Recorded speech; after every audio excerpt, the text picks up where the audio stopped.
po ang inyong ipapaterapy today? Itong back pain, sa itong sa liig, parang lalain gano'n. Gano'ng katagal na po nararanasan niyo? Ito kasing back pain, nung nag-a-abroad pa ako, nakapagbuhat ako ng medyo mabigat, medyo salang pwesto, nakatulog ako gano'n, dapat nilakay ko itong paa. Medyo tumulog siya, tapos parang nawala na lakas itong paa ko. Okay. Kasi ngayon, minsan nararamdaman ko, hindi naman siya nawala ng lakas, pero ang hirap kumakad bago damin. Sige. Lingon po sa kaliwa. Kapag nakalingon dyan, may masakit po ka nararamdaman dito. Dito na yan. Dito? Oo. Kung i-rate mo ng 1 to 10, gano'ng kasakit yan? Yung 6. 6. Yung sakit? Ano na nito ang titis? Gano'ng kasakit po yan? Yung mga siguro mga 4 lang. 4. Yung sakit?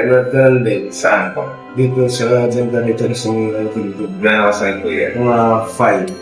5. Yung masakit? Yan, doon din sa part dito.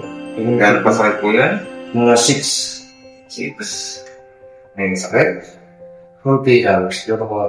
Dito pa rin spot sila. Dito. Yan, meron sa Saan? spot dito. Gano'ng kasakit po yan? Mga 5. 5. Konti lang. Sila na 3. 3. Di ba pa? Dito pa rin sa lower. Gano'ng kasakit po yan? Mga 4. 4. Dito? Yung sakit? Ganun din. 4. Lang po. Sabi niya po kanina may number 6 na masakit dito. Wala na? Sabi niya po may number 4 na masakit.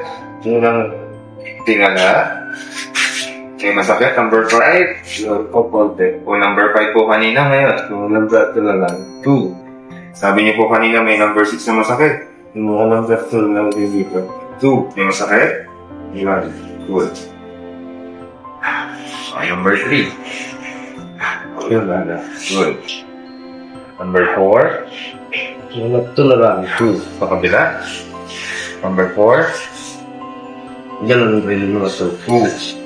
Kamusta po ang pakaramdam after ng therapy? Okay naman, relax.